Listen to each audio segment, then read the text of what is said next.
nshuti mwene data reka ngushimire wowe tugiye kubana uyu munsi mu nkuru y'uyu munsi. Iyi nkuru rero irashaka kuvuga iki? Iyi nkuru nashatse kuvuga ngo dusobanukirwe nk'abana b'Imana. Akenshi Bibiliya iratubwira ngo uyu muntu yamaze kuba uwa Yesu, yamaze kwakira umwami n'umukiza, wabaye icyaremwe gishya. Ibya kera biba bishize, ubu tuba turi gusingira nyine biri imbere. Akenshi nyine tuba tuvuga ngo Yesu Kristo aba amaze gutura muri twebwe, nyine aba yatuye mu mutima yacu. Ubwo urumva niho hantu nahereye mvuga ngo tuganire dusobanukirwe nyine nk'abana b'Imana. Ndukuri iyi nkuru ndagira ngo ngusabe nawe wandike muri comment umbwire icyo uyumvaho, icyo utekereza, ariko nanjye reka nyikubwireho uko mbyumva. Nkoresha n'imirongo imwe yo muri Bibiliya yo kugira ngo nukuri dusobanukirwe. Ese umwana w'Imana wamaze kwakira Yesu Kristo nk'umwami n'umukiza agatura mu mutima we, yagira dayimoni muri we? Icyo kintu ndagira ngo tubisobanukirwe, kuko hari ukuntu tuba twumva ko nyine kuba twarabaye abana b'Imana, mbese dufite Yesu, nibyo nta cyakongera kutugera inyuma, nta n'icyakongera kudufuku, mbese Satani nta hantu twakongera guhurira nawe. Ariko se niko biri? Reka tubyibazeho noneho nanjye nkubwire uko mbibona. Reka mbanze ngusomere hano muri Matayo igice cya 16 ku murongo waho wa 21, ndumva nkomeze kwa 22 na 23. Haranditse ngo Yesu ahera ko yigisha abigishwa be ko akwiriye kujya i Yerusalemu, akababazwa uburyo bwinshi n'abakuru n'abatambyi bakuru n'abanditsi, akicwa, akazazurwa ku munsi wa gatatu. Petero aramwihererana atangira kumuhana ati, "Beragatsindwa mwami, ibyo ntibizakubaho na hato." Yesu arahindukira abwira Petero ati, "Subira inyuma yanjye Satani, umbereye igisitaza, kuko ibyo utekereza atari iby'Imana, ahubwo utekereza iby'abantu." Ahantu rero ndibaza niba nawe ubyumvise, niba ujya uvuga uti dayimoni ntiyatura mu bantu ubaye ufite Yesu. Aha Petero we noneho yari afite Yesu, babanaga gutya, bari kumwe umunsi kundi, yumvaga inyigisho za Yesu Kristo. Ariko se kuki Satani yagiye muri Petero? Kuko ibya byose ntago Yesu yari bubwire ngo mva inyuma Satani, abizi neza ko ari kubwira Petero. Yarambwiye ngo mva inyuma Satani kuko ibyo utekereza nta kari iby'Imana, kuko Imana yo icyo yashakaga nuko Yesu Kristo asohoza umugambi w'Imana. Ariko Petero ko yajyaga kubwira Yesu Kristo, yagira ngo nyine Yesu Kristo yumve ko bidashoboka, nawe koko ahita yiyumva amatanya kuvuga ati ese undi wamugani ko ndi umwana w'Imana, ni gute ibintu bigomba kumbaho? Wamugani kuki Imana ishaka ko ibintu bimbaho? Urumva Yesu Kristo yahise abyumva, arabisobanukirwa ati uyu ni Satani wongoreye Petero. None se niba Satani yongoreye Petero, urumva ko Satani yatura mu bana b'Imana, yagukoresha mu by'ukuri kandi ufite Yesu Kristo. Aho rero niho handi cyane kuvuga ngo na Yuda ajya kugambanira Yesu, yari afite Yesu, barabanaga, ariko ari mu bigishwa be, arangije abirengaho niwe wagiye kumugambanira kandi yari afite Yesu. Ingero rero zaba nyinshi, ngewe ngiye kuvuga wenda ngo umwana w'Imana ufite Yesu Kristo muri we ashobora kuganirizwa na Satani, ashobora kugira dayimoni muri we. Uburyo ni bwinshi. Icyo nshaka kuvugaho ni iki rero? Akenshi iyo dufite nk'ibyaha byacu twagize, ibyaha runaka, turihana, Yesu Kristo aratubabarira pe, ariko hari ikintu twibagirwa gukora. Bure niyo mpamvu abantu tukwiye kumenya, cyane cyane abakristo dukwiye kumenya ko dukeneye gukorerwa deliverance. Deliverance ni iki? Nuko hari kontra zimwe na zimwe warasinyanye n'umwijima, ubu ukeneye ko zikurwaho mu buzima bwawe. Nubwo wasaba Imana imbabazi ukayibwira uti mbabara, nasinyanye kontra n'umwijima, of course Uwiteka azakubabarira, ariko ntabwo ari uzasinyuza za kontra wasinye, ni wowe wakabaye uzisinyuza. Ahantu nshaka kuvuga iki? Mu by'ukuri reka mvuga wenda sinzi mu Rwanda niba ariko bimeze, ariko ndashaka gutanga urugero rwo mu buzima busanzwe kugira ngo wenda mbigereranye n'ibyo nshaka kuvuga nyine byo mu buzima bwa spirit, kugira ngo umuntu wenda asobanukirwe impamvu koko dayimoni ishobora no gutura mu mwana w'Imana. ikintu icyo rero nshaka kubisobanuraho ni iki, dore ikifatika ni iki. Tuvuge hano i Burayi ho tumenyereye ko twishyura telefone, abonoma za telefone tuzishyura buri kwezi. Ntago ari ukuvuga ngo uragura agakarita, ntago ari ukuvuga ngo iki, abonoma uyishyura buri kwezi. Icyo rero nshaka kuvuga ni iki, ibaze telefone yawe ugiye wenda nk'ahantu kuri plage ugiye koga cyangwa se ahantu runaka, cyangwa se telefone yawe barayikwibye. Telefone yawe niba yibwe cyangwa wayitaye muri plage wagiye koga itakara mu mazi, ntubashije kuyirekipera, ya telefone yawe, iyo nimero yawe nubwo itari kunyuramo, nubwo abantu baguhamagara bakakubura, nubwo byagenda gute, uzakomeza wishyura abonoma y'iyo telefone. Abonoma y'iyo telefone fagitire zahora buri kwezi uzahora uyishyura.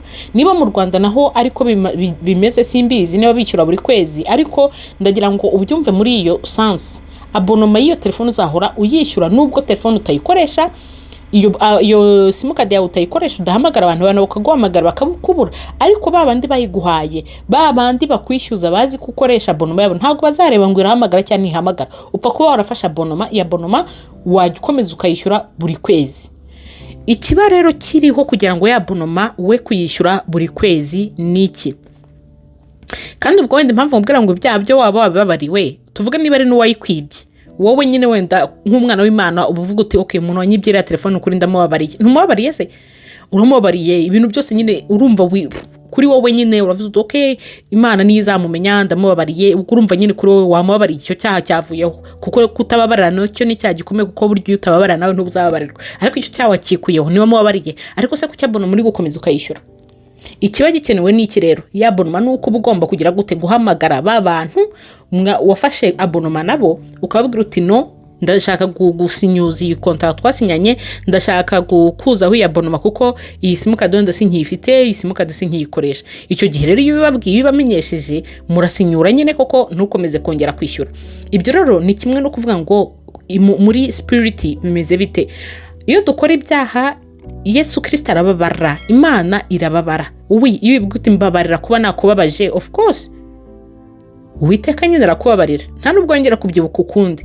Ariko ubuzima bw'umukristo wowe nudasinyuza kontra wagiranye n'umwijima, ubuzima bwawe niho handi uzakomeza kubona buri kugiramwo ibibazo runaka, ukibaza aho biri guturuka, ukagira ngo n'Uwiteka wakagombye kuza akikorera icyo kintu. Ariko icyo Uwiteka wagomba gukora yaragikoze, yarakubabariye, wamusabye imbabazi, ariko iyo kontra ugomba kuyisinyuza niba warasinyanye. Kuko tuvuge twebwe dufite ahantu hanini duturuka, niba wenda tuvuge ababyeyi bawe aho ukomoka baragiye bagira ibintu bakora, ugasanga ingaruka zije kuri runaka. Hari ibintu byinshi imiryango dukomokamo, aho duturuka, muzi neza ko igisekuru cya Yesu gitangira kuri Aburahamu, niho tubizi. Ariko Yesu yagiye kuza amaze kuvuka nkabangaye, kuko hari ukuntu babicamo ibice bakavuga ngo kuva kuri Aburahamu kugera kuri Dawidi bari 14, kuva kuri Dawidi kugera bagiye hari ubwo ni hehe byari 14, kuva aho ngaho kugeza bigeze kuri Yesu Kristo bari 10. Urumva n'uruhererekane rwinshi. Ubwo rutuba dufite ahantu duturuka twe tutanazi, aho tuba tuzi hari ukuntu tumera nk'abagarukira hafi. Ariko ibyo byose n'ubuzima bwacu bwose tugenda tugeramo, n'ubuzima bwacu nyine. Mbese niba abo bantu hari ibyo bigeze bakora by'ubupfumu, wenda icyo gihe bari bataramenya Imana y'ukuri, bafite ibindi bintu babagamo, ibyo byose ni kontra baba barasinyanye n'ikuzimu. Niba hari icyaha runaka ukoze, ni kontra ugiranye n'ikuzimu, nutayisinyuza izafata iki? Urubyaro rwawe bazagukomoka, wenda pana uyu munsi ugukomotse, ariko uzakomoka kuri wa wundi ugukomotseho, ugasanga icyo kintu kimugiyeho, kimugezeho, kandi witwa ngo wasabye imbabazi. Nta nubwo bizakubuza rwose kubona ijuru, ariko wowe ubuzima uzabamo kuri iyi si buzakubera ibibazo. Kubera iki? Iyo kontra wasinyanye n'ikuzimu barabizi ko nyine bazahora bakwishyuza, bazahora bari kumwe nawe, ntabwo bazagenda, kuko wabahaye karibu muri wowe. Niyo mpamvu rero uwakiriye Yesu nk'umwami n'umukiza, Yesu azatura muri wowe. Impamvu wenda nshaka no kongera kubivugaho, abantu wenda bavuga ngo Yesu Kristo ntiyatura mu mutima w'umuntu ngo na Satani azature muri wowe. Ubu se ko Imana yavuze ngo wasi we ugushije ishyano, kuko umwanzi nyine akugendereye. Satani yahawe isi, niwe uyiyobora, niwe uyigenga. Ariko se tugiye kuvuga ko Yesu Kristo ataba kuri iyi si? Tugiye kuvuga ko Imana itaba kuri iyi si? Abamarayika se si bo bahora baturwanirira? None se Yesu Kristo si utuye, mbese Spirit, Holy Spirit si utuye mu mitima yacu? None se ntituri ku isi nyine? None se numva badaturana? None se Yesu Kristo ubwo yarari ubwo yari ari mu butayu amaze gusenga iminsi 40, Satani ntiyagiye akamwegera akamuvugisha ko Yesu Kristo atahunze, ko Satani atahunze. Baraganiriye, ariko icyo Yesu Kristo yamusindishije ni ijambo ry'Imana. Bivuga ngo ntago Yesu Kristo ntatinya Satani, ibyo ntibinashoboka. Kandi Satani ntiyabura kugeraho Yesu Kristo ari, ahubwo wowe ukoresha Yesu Kristo ufite gute kugira ngo Satani ye kugeraho Yesu Kristo ari?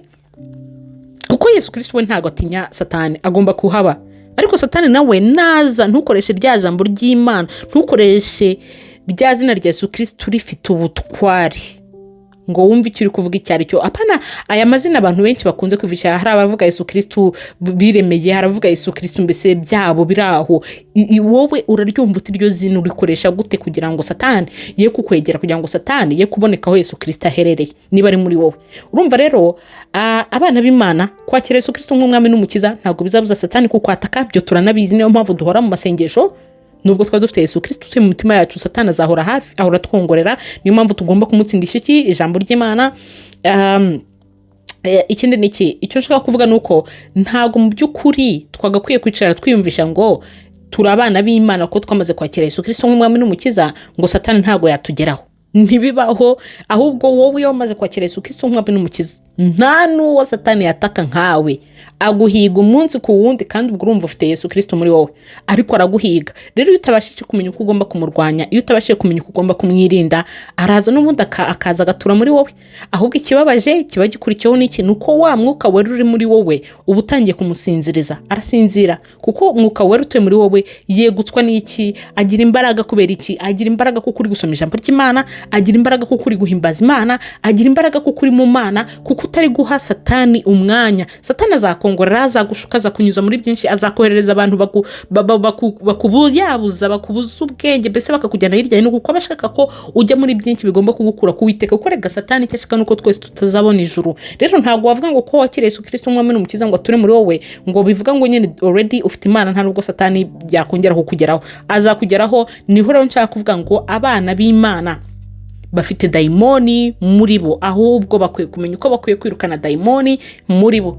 Mu kiganiro cy'ubutaha reka hari wenda nzababwire uburyo ahubwo abana b'Imana bakwiye kumenya, n'uburyo bakwiye kumenya uburyo bafite dayimoni muri bo, n'uburyo bakwiye kwirukana dayimoni muri bo. Nshuti mwene data, reka nizere ko n'ukuri iki kintu gisobanutse. Ntago kugira Yesu Kristo umutima wawe bivuga kuri umwere, ntago uri marayika uri mu isi, ntago Satani azabuza kuza n'umufungurira umwanya gato. Ariho handi umubwira ngo niba wibeshye ukabeshya gato, akaha kariko kose turabizi ko ku Mana ibyaha birangana. Niba ubeshye ufunguriye imiryango Satani, niba utukanye ufunguriye imiryango Satani, niba ufite umujinya, niba ugize umujinya ufunguriye imiryango Satani. Kuko imbuto zacu, twere imbuto zikwiriye abihannye nizi. Izo mbuto twanazivuzeho, nigeze gukora inkuru mbabwira abana b'Imana ukuntu bashobora kuba bafite na za kamere muri bo. Izo kamere niba uzifite muri wowe ukaba witwa kuri umwana w'Imana, iyo ni imiryango wafunguriye Satani, atuye muri wowe kandi ufite Yesu Kristo uramuzi. Rero nshuti mwene data, mbwira nawe uko byumva. Niba twabyumvaga kimwe n'ukuri, reka mureke tujye dusangira, nanjye ntimugatume mvuga njyenyine. Andika muri comment umbwire uko bitekereza, uko byumva, kandi niba hari iki inkuru ikufashije, hari icyo wumvisheho, reka ngusabe n'ukuri ukoreshe ya no kuwundi wari we wese yagirira umumaro, kugira ngo rega n'ubundi twese ibyiza duhinduke. Reka umva tubashije kumenya uko ibintu byo muri iyi si bimeze, spirit tubamo, kuko ubuzima tubayeho kuri iyi si mu by'ukuri ni nka 20% y'ibinyuma y'ibyo tutabona y'ibibera muri spirit. Ubwo rero tubashije kumenya urugamba rubi inyuma muri spirit, tukamenya umwijima n'uburyo urwanwa n'umwuka w'ijuru, tukamenya natwe uruhare rwacu muri byo, n'ukuri twabaho ubuzima bwiza. Rero reka ngusabe ukoreshe ya, kuko hari undi byageraho bikamufasha akamenya icyo akwiye gukora. Kandi reka ngusabe inshuti mwene data, niba utarakora subscribe, kora subscribe, tujye duhora tubona mu nkuru nk'izi, twungurana ibitekerezo, mu nkuru zituma tubona Yesu Kristo mu buryo bushya, mu nkuru zituma dusobanukirwa ijuru n'iki, umwami wacu ninde. Rero mwene data, tujye tugumana umunsi ku wundi. Reka nshimire na buri wese wakoze subscribe. Imana iduhana umugisha.